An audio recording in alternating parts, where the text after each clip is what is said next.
We're going to talk today a little bit about what hacking was like and phreaking was like, and what the whole scene was kind of like back in the 80s and 90s. You know, how did this start? What was it like back then? And how does that lead us to where we're at today? And what does that mean for us kind of going forward? All of these views and opinions are obviously my own. You know, everybody's experience might be a little bit different.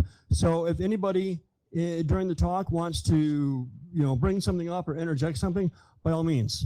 This is a very social talk, right? So feel free to interject things and to jump in if you like. So the talk is Hack in the Day, playing words for back in the day, right? So who am I? My name is Brad Swanson. You can find me on Twitter as Digital Templar, or you can just shoot me an email at Gmail. I am the incident response lead currently for a SaaS provider based out in California. Formerly, I've been with Amazon, with Thermo Fisher Scientific in a variety of security or audit-related roles. A lot of PCI, a lot of SOX, all that goodness. I've been doing security stuff for about 25 years now. Most of it as a good guy. The early years were a little sketchy, obviously, as many of us had. I got started in the 80s. My folks bought me an Osborne back in the day, and I got the Osborne in January. Had Colossal Caves adventure. Was sick of the pirate killing me in the twisty passages, so by February I was learning how to take it apart and fix the software so the pirate wouldn't kill me all the time. Couriered back in the day for Frozen Crew at a really slow baud rate, which led to a recreational interest in how phone systems worked to help cut down on my electric or my phone bill. Some of the things I like, social engineering. I love social engineering stuff. I just find it fascinating how you can hack people's brains. Red teaming. I want to be a red teamer when I grow up. And I also like romantic walks on the beach while sniffing Wi-Fi. So the standard disclaimer, these are my experiences, these are my views, my opinions. They do not reflect any stance of my employer, any stance of the team that I work with, et cetera, my views only. My employer wouldn't even know that I'm here, except my boss is in the audience right now. So everybody clap when we're done here. Make it look, oh, not now, just when we're done, yeah. Also some other just extra information. If anybody has peanut allergies, look out for me. I'm like peanut dust. It's not good. So we're going to cover basically three different kind of areas at a very high level here. We're going to look at the social aspects. What was it like back then and how is it now? Obviously, hacking has become a very social thing. We're all here. We're all at CypherCon. We're all interacting with each other. It's not just I'm in my own little area with my head down, hacking away on a keyboard. We're talking with each other. We're learning from each other. We are, interacting and interfacing as humans rather than just a name on a screen in green font. We're also going to look at hacking. What are some differences between hacking back then and hacking now? And we'll touch a little bit on phreaking as well and what the good old days were like versus what it's like today. So the social aspect. Back in the day, hacking was not as I guess anonymous, if you will, as it is now. It was started by friends. It was groups of friends that had something that brought them together other than hacking. So we have like the 414s, for example, right here in Milwaukee. The 414s were actually a group of friends. They were Explorer Scouts. They knew each other. And they had an interest in computers, sure. So they would kind of go with the, go out and explore things, and then they found out that they could explore with their computers. And so that led to a little bit of trouble. They hacked a bunch of systems. They got into Sloan Kettering, went to touch the log files to make sure that they didn't get caught, and did a little bit of damage financially, about $1,500, I believe. And that's what got them popped. They ended up on the cover of Newsweek. People had not really been exposed mainstream to hackers before, right? So it was a big deal. People didn't know how to deal with them. A couple of them were charged with like a toll fraud type of charge, but there were no computer crime laws really back then. So yeah, so then again though, a group of friends that started out. There was the firm, they were initially called Kilobaud. They did a lot of sysopping of bulletin board systems. If it was a hacker board, a lot of times it'd be somebody from the firm that would help out with the sysopping of that. There was the Loft, Loft Heavy Industries out in Boston. That started as roommates. It was a couple of guys that were roommates. Their girlfriends, they had a loft area in Boston, and their girlfriends had a hat company. They sold hats out of this loft. They made hats and sold them. They used the other half of the loft to store equipment that they got from the flea market at MIT. So they would get all this equipment, they'd bring it in, they'd hack around on it, they'd fix stuff up, they'd do cool things, and then they'd flip it. And it turned into basically what was the equivalent of the first hacker space. Where their friends would come over and hack around on hardware. We had Cult of the Dead Cow down in Lubbock, Texas. There were a bunch of friends that worked together at a meatpacking plant. Hence the name Cult of the Dead Cow. They dealt with dead cows all day. And so again, groups of friends that were friends before they were a hacking group, right? Then it expanded a little bit, right? So you've got these friends that you're hanging out with and doing computer coolness with. What if we could meet more people? Well, how do we do that? How do we spread the word? How do we get the word out there? BBSs. Let's advertise on BBSs. Let's spin up a hacker BBS. Let's have some text files that we can, have people come and read and learn a little bit. We had things like the Legion of Doom, which was run by Fiber Optic. There was Masters of Deception with Eric Bloodaxe, who used to be part of Legion of Doom, that are falling out and they split off. There are courier groups like Fairlight, Frozen Crew, and they were, they started as friends and then they expanded out. They brought in people that they didn't know that weren't part of that core group of friends. Now it's a hacker friend. It's my online friend. It's my BBS friend. And then, so how do we advance that? How do we grow that? How do we take that another step further? Let's meet people face to face. Kind of scary, but let's give it a shot and see what happens. So there were things like the Chaos Communications Congress. This took place in Germany. It was run by the CCC, the Chaos Computer Club, and it basically brought European hackers together to kind of learn from each other and share things. We had the Hackers Conference. There was a book that was written. I don't recall the name of the book specifically right now, my apologies, but there was a book that was written that talked about a bunch of hackers, and somebody said, hey, let's have a conference in California and let's invite these hackers that this book talked about and get them all in the same room. Let's see, once we put all these people together, what they can come up with. That might be kind of cool. We had DEF CON. DEF CON was 1994, and it was meant to be a one-shot deal. It was supposed to be like a big farewell blowout party to say goodbye to BBSs, because BBSs started to die out in the mid-90s with the advent of the internet, right? So, Jeff said, hey, let's have a big party, say goodbye to the BBSs, and we're done, we move on. Well, now DEF CON continues and continues and continues, and it's grown into something very large and cool. So.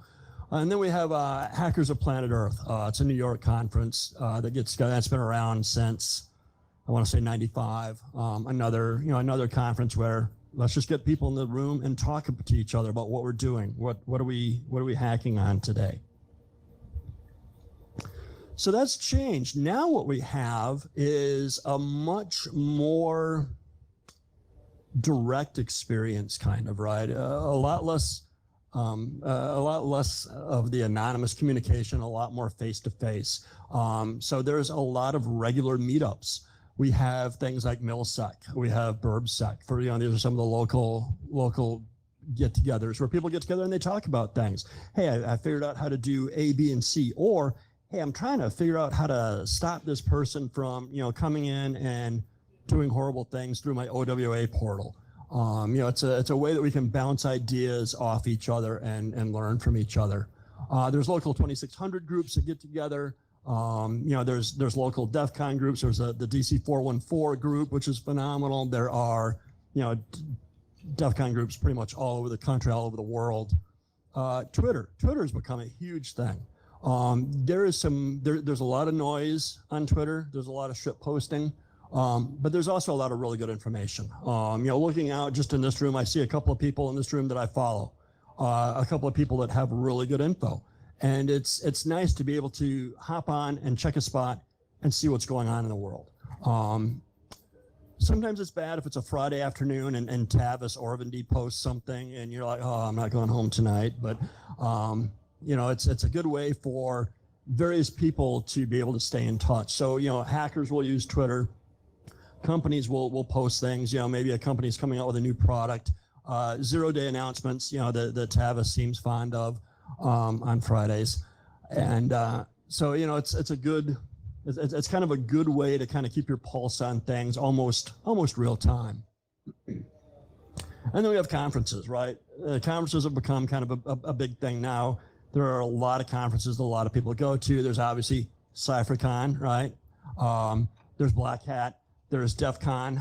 DEF CON actually made it 25 years before being canceled this year. I'm not sure if anybody heard that was canceled, but there's ThoughtCon in Chicago. So there's a lot of kind of face-to-face, meet the people that you're talking to that are on the other side of the keyboard. In the old BBS days, you could talk to somebody for years and not know what they look like, not know who they were with the conferences and stuff. It kind of puts a face to the name, which is nice. ANSI art, right? Some people have to remember ANSI art. ANSI art was awesome. It was like a bulletin board for your BBS. The cooler your ANSI art, the cooler your bulletin board. Well, at least that's what people thought back then anyway. So ANSI art was a big deal. And people would get on BBSs sometimes just to grab ANSI packs and move them around and find something cool on this BBS. Oh, I want that on my BBS. I'll download it and install it.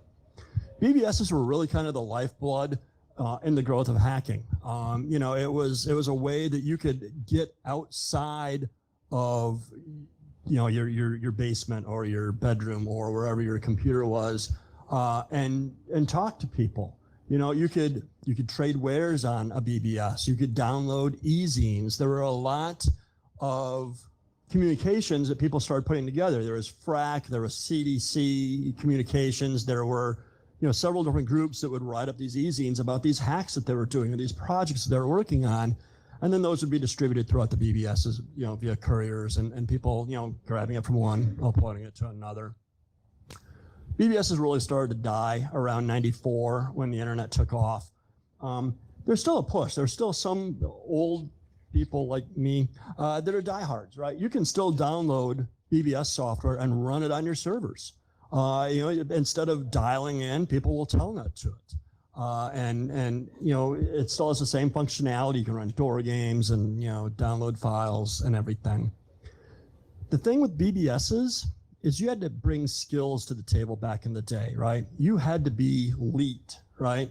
Otherwise, you weren't welcome. It was kind of looked at as we have this hacking group, we have our BBS set up. What can you give us? What can we take from you? What skills are you bringing to make us stronger as a hacking group?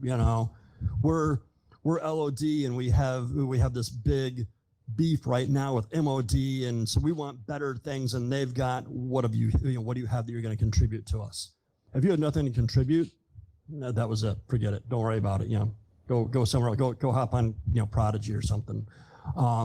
If you had skills, if you were good, you could get vouched for. And a lot of times it required somebody that was already a member to say, oh yeah, I know Ed, I know Sarah, they're good people, let them in. They know what they're doing. They're really super elite hackers.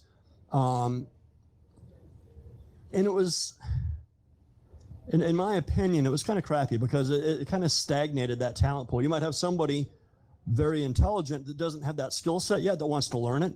They weren't able to, unless they did a lot of work on their own to try and figure it out.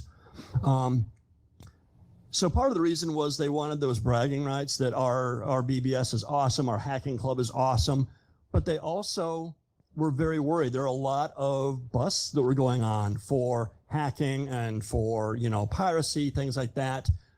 There were a lot of people that when they would get arrested back then, the first thing they would do is, hey, do you have a notepad and a piece of paper? I will give you the name of everybody on that board and all the stuff that they're doing. So a lot of people kept it a very small, close-knit community just for a safety factor, just to keep from getting arrested themselves. So now, I mean, it's really grown how we do our communications. You know, we use websites and Twitter and Tor and YouTube. You know, we have, you know, different file sharing networks that we use. And it's really kind of expanded the reach, right? So BBSs used to be mostly your local area code, right? You'd have, you know, like people will dial into this 414, but they're not going to dial into a, you know, a 702 Las Vegas BBS because, well, that's long distance. That's going to rack up a huge phone bill unless you do weird trickery, which we'll get to in a bit. You know, so it was local, whereas now with the internet, it's worldwide. You know, one minute I'm talking to somebody on Twitter that's sitting 2 desks away from me that I work with, and 2 minutes later, I'm talking to somebody in Turkmenistan who I've never met before, but has some good information. We're having a good conversation about stuff. So it's really kind of expanded that world to us. It's really opened things up. And you can do it from anywhere. It used to be, oh, what are you doing tonight? I'm going to go home, boot up my computer, get on the BBS. Now I'm going to whip my phone out of my pocket and check Twitter quick. You know, it's become with smartphones, it's become much easier for us to stay in touch and to communicate with each other.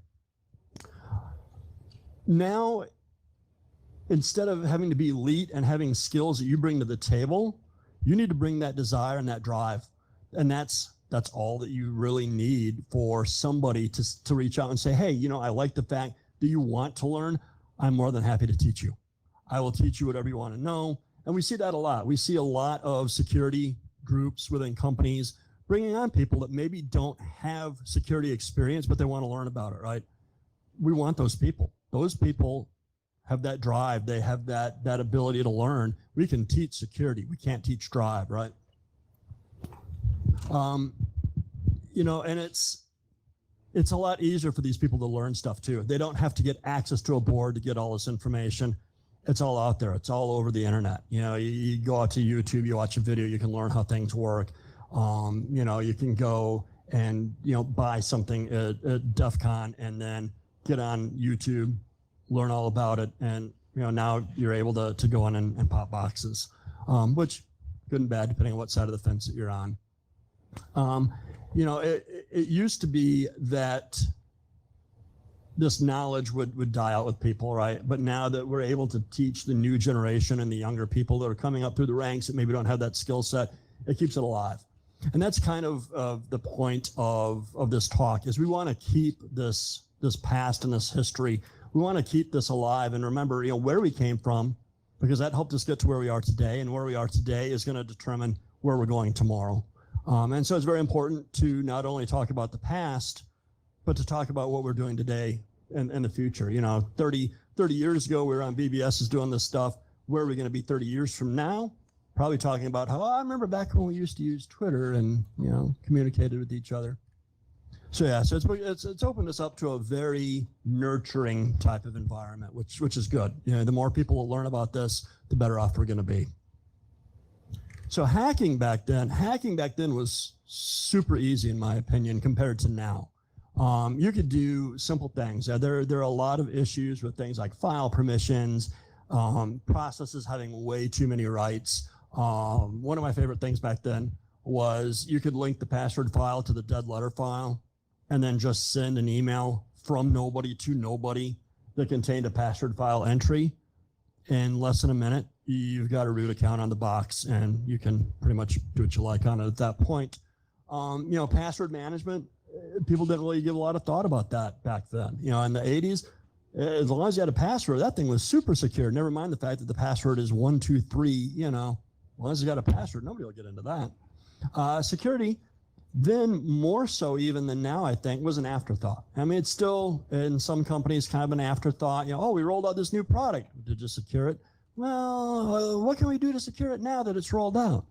That was a lot more prevalent back then.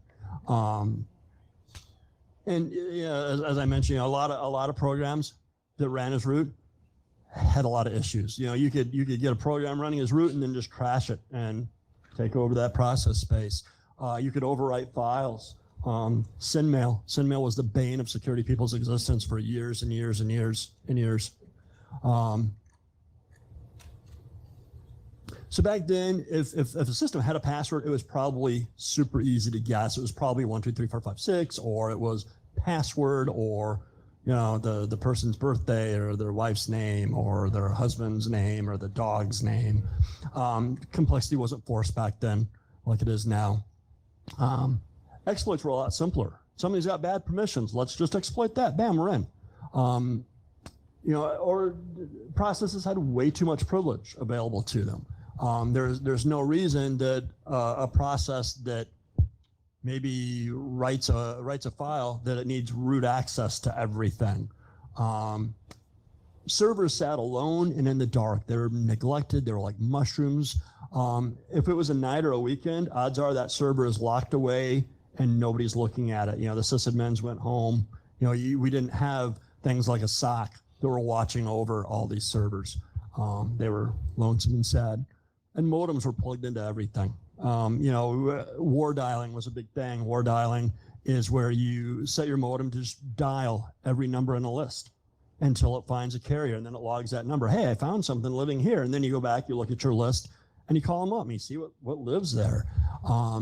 A lot of servers had modems plugged in for maintenance modes. If you had like a big HP 9000, odds are there's a modem plugged in the back so that when you have problems, HP can dial in and fix it for you. Exploring humans can also dial into that and try and unfix it for you as well. We also didn't have things like bug bounty programs. So if there's an exploit, it didn't get reported right away to the company all the time, right? That exploit might live on for months or a year or years. It was the type of thing where finally a good person would see that and would notify the company, hey, there's a problem with this, or they would write their own updated drivers or updated code that fixed it. But there weren't official ways really back then to report these bugs that were found. Nowadays, the difference is being that a lot of the vulnerabilities can be very technical. Spectre and Meltdown are good recent examples of vulnerabilities that are tougher to exploit. It's not as easy as something having bad permissions or being able to overwrite a config file. You have to jump through a lot of hoops if you want to exploit Meltdown and Spectre compared to the old days. Nowadays, it really, really helps if you can program. You don't have to be like an uber developer, but if you know some Python and know PowerShell, if you've used Metasploit a bunch and know some of the better modules, it really makes life easier from a security perspective. And sometimes now, instead of being a one-shot deal where, okay, I'm going to link this file and send an email, we're done, we're in. Now there might be several steps required. Okay, I'm gonna create this config, and now I've got to link these files, and now I've got to move this file over here. A lot more of a process now to get this kind of all pushed through. Blue teams have really thrown a monkey wrench into hackers trying to get into systems. We have SOCs, we have blue teams. Blue teams are very skilled. Blue teams have all kinds of training. There's a lot of knowledge that's shared so that they're able to detect things quickly. Systems are monitored 24/7. Even if you don't have a human sitting there looking at it, we have things like Nagios and various monitoring tools that will let us know the minute something goes a little screwy with that box. And as soon as it does, somebody's getting a page, getting woken up, and they're hopping on to see what's going on. So nights and weekends are no longer the sweet spot. And we also have new technologies available to us. We have SIEMs, we have IDS, IPS. We mentioned like infrastructure and system monitoring, and they're going to tell on you. They're going to call somebody. They're going to wake somebody up in the middle of the night. That person's going to be mad about being woken up in the middle of the night, and they're going to come and look for you. Again, back in the old days, wasn't quite like that. They might find out that you were in there on Monday when they come in. So the one thing that stays the same is that humans are involved. Humans are always involved. There's always a human somewhere in the chain, right? And humans are unpredictable, unpatchable, and under deadlines. Now you'll notice that unpatchable has an asterisk after it. And this is really small print, I apologize for that, but the disclaimer is Humans can be patched through continuous security education. Unfortunately, a lot of companies don't do this, but it's a very good point that was brought up. I believe, Jason, you had mentioned that recently, that humans are patchable. Saying a human is unpatchable is not exactly accurate. The thing that we need to do as companies is make sure that we do patch our humans, so we continue a continuous security education kind of regimen. People are helpful. It's just in our nature. It's the golden rule: do unto others. If I need something, I want somebody to help me. Likewise, if somebody else needs something, I'm going to help them. But it's this helpfulness that can be exploited. Humans can bypass two-factor every time. So I worked for a company previously that we had our red team came in to do a pen test. They couldn't get in through the conventional means. They just pop in through our firewall. They called one of our users up. Hey, we need your password. User gives it out. Yeah, we're cool. We got two-factor, right? Saves everybody. They hit the two-factor. They called the user back. Hey, we tried logging in as you to fix this problem, They posed as IT. We logged in to fix this problem, but we're getting this two-factor thing. Could you do me a favor and read me the code off your phone? And they did. 5 times in one day. Yeah, it wasn't a good day for us when we had to report to the C-levels about that. The good thing is that person still works for the company. The company did not come down on that person and say, oh, you're a horrible person. You gave out your two-factor code, you're fired. The company used it as a training opportunity. They said, hey, here's an opportunity for us to provide more education to this individual. Let's explain to this person why what they did was wrong and how to not fall for this in the future, which I think really needs to be the path that's taken. So often companies are like, oh, Ed screwed up. Let's can him. That's not the solution, because you're just going to get another Ed in who's going to fall for it. Improve your training posture, and that's how you fix that. Humans can forget the details of your social engineering attack. It's the old thing of be likable and forgettable. You want that person to like you, but you want them to forget about you as soon as you're out of their sight. Humans can make you appear legitimate to others. They provide that legitimacy. So if I want to get in, I want to get information off the CISO at a company, I'm not going to go straight to the CISO and try, just saying, hi, my name is Bill, and, I'm with your cloud service provider. I'm going to go to some of that CISO's underlings. I'm going to get in good with them. That might be an easier avenue. Once they are vouching for me, that gives me credibility with that CISO. And humans are everywhere. Like I said, if it's a company, there's probably a human at it somewhere in that food chain, right? Eventually you'll find that human, and you can try and exploit that. Systems rely on logic, right? Very logical, 1, 0.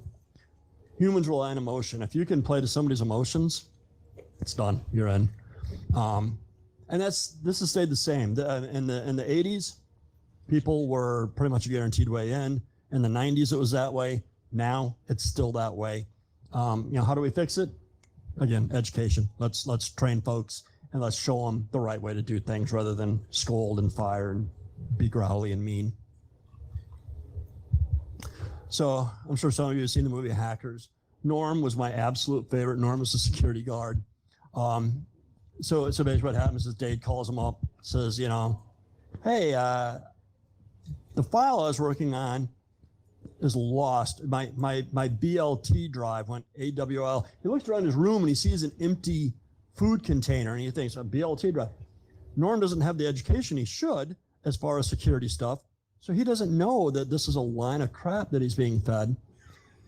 He doesn't understand that, it's not a real thing, a BLT drive. And back then, people were not comfortable around computers. In the 80s and 90s, computers were still, in the mid-80s, not every house had a computer. I mean, computers were expensive. I had to beg my parents for years to get one, and it took my friend getting a K-Pro before I got an Osborne. I was like, people were very scared of breaking things and very scared of being in trouble. You call somebody at work and you're like, you screwed up your computer. Yeah, this is Frank from IT, and you just broke your junk. they're going to panic, right? They're going to freak out. I'm going to get fired. It's that same fear thing. They're a little more comfortable with computers now. Everybody pretty much has a computer at home, or I should say a lot of people. They're more comfortable with doing things on it. But back then, it was real easy to have people fearful of their terminal. So you could get them to do bad things, and they wouldn't be suspicious. Yeah, hi, I'm from IT, and you did something wrong. They'll do whatever you want then at that point. I'll just fix it, make it go away.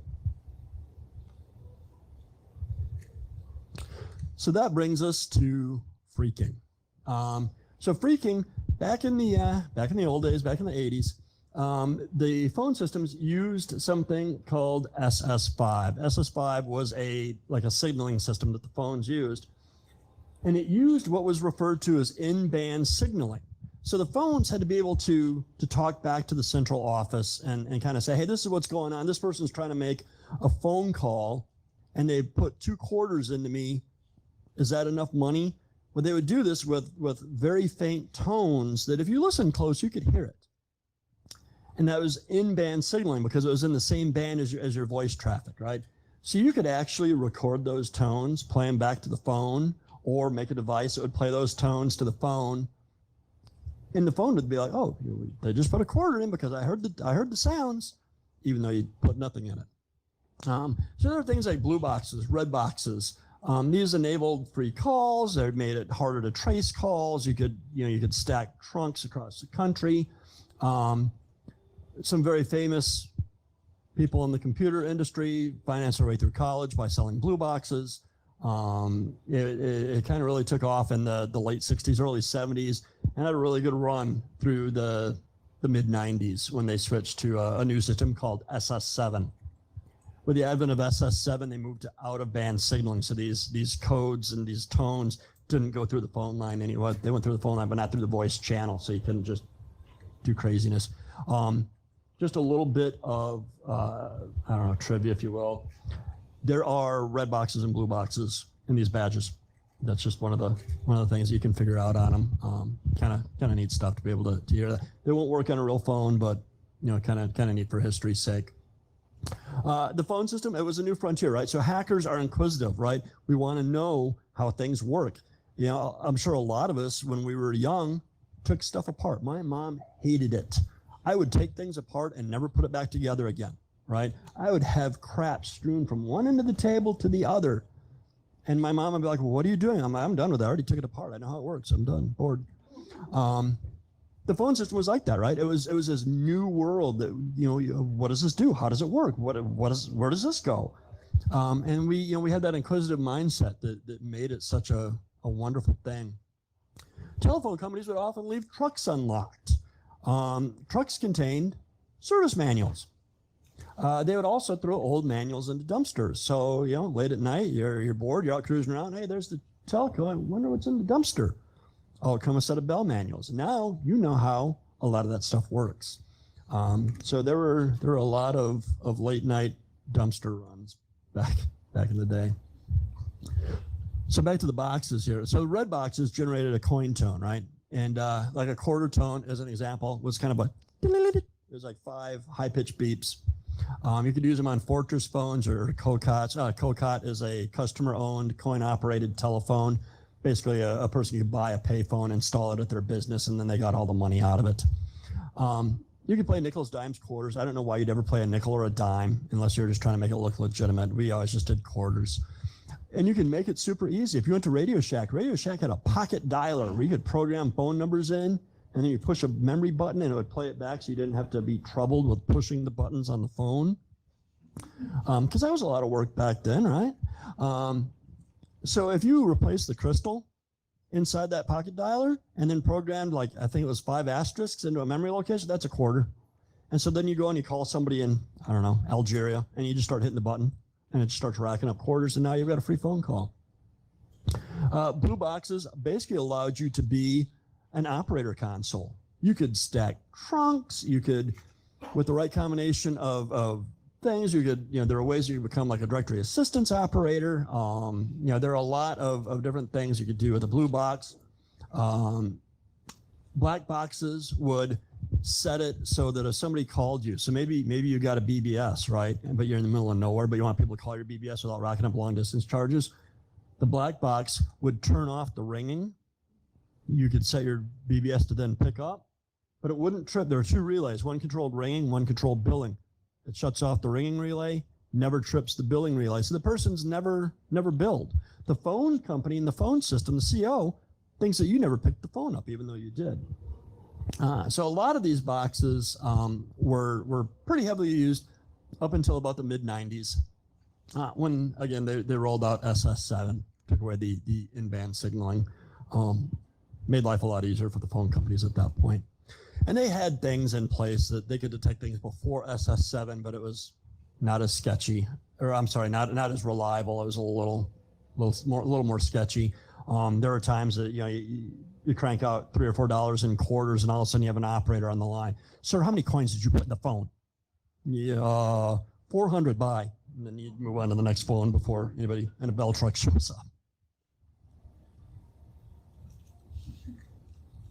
So with phreaking, there are a lot of interesting, cool phone numbers that were out there. And these phone numbers would be traded on BBS. If somebody finds a cool number, you hop on your local phreaking BBS. Hey, I found this, feel free to use it. Or I found this. I don't know what the hell this is. Can somebody figure it out? There are loop numbers. What a loop number was, there's a high side and a low side. You could dial into one side, somebody dials into the other, and you could talk to each other. Conference bridges, that was a big thing, like the late 80s, early 90s. Everybody was dialing into conference bridges. And what that was is a business would have a conference bridge for doing conference calls. It was just a phone number you call into and you enter a password, and now everybody can dial in, you can all talk to each other. Well, the passwords were, 4 or 5 digits long, doesn't take much to brute force that. So the hackers would find them. They're not being used on nights and weekends because it's owned by a business, right? That business turned off the lights in the server room and they all went home. So the hackers would brute force these conference bridges. They'd log in, have their conversations. They'd talk about hacker stuff and phreaker stuff and just kind of hang out and do nefarious things. ANI numbers. ANI numbers were very handy. If I want to hack into my local Pizza Hut and play around with their supply ordering system, but I don't know the number, I go outside to the D-Mart, the little phone box on the wall out back. I open it up, I plug in a butt set, and I call what's called ANI, automatic number identification. It's kind of what drives caller ID. And I can find out what their phone number, I'd read back the number I'm calling from. Now I know what the phone numbers are for this Pizza Hut on this line that I dialed out on. I'm going to go home, start calling around that area with my modem until I find a carrier. Now I know I'm into their supply system. And next week they're getting 30,000 pounds of mozzarella, which usually leads to a sale on like pizzas, which is nice. And then there are interesting numbers too. You might find a number that's really bizarre and weird, and these still exist out there. Government installations, there might be a voicemail box that's weird. There's a voicemail box for a long time that was just a duck quacking. Like you'd call this number and a duck would quack and beep, and you could leave a message. Nobody really knew what it was just a duck. Government installation, there are numbers that you would call and they would rattle off weird numbers, Bravo, 6, Alpha, 9, 12. Okay, what is that? So then you'd share that number with your friends. They'd be calling, you'd all try and figure out what it was. And it was neat. It was that exploring kind of mindset. And then there were sweep tones. So sweep tones were a number that you would call, and it was just a sweeping tone. It's right, all the way up, like super high pitched. Sweep tones were the thing of urban legend. They existed. It was just a test tone, a test number. The rumor was that it could detect a bug on your line. Not true. Not true. So if you think your line is tapped, don't call a sweep tone because it won't really tell you anything. So basically in closing, there have been a lot of changes over the last 30 years, a lot of things that have advanced, but a lot of things have kind of stayed the same too, right? We all kind of started out with that inquisitive mindset. Some of us were black hats, some of us were white hats, some of us were gray hats. It all brought us here today. No matter, I'm sure we have a wide variety in the audience. everybody's experiences have kind of made the whole community what it is. So that's a good thing. Who knows what we've got for the next 30 years? It's exciting to think about with how fast things are going. It's important to remember where we came from and to pass that on to the next generation as they come up. We need to remember our history and to keep that going forward, so that we don't forget who we are.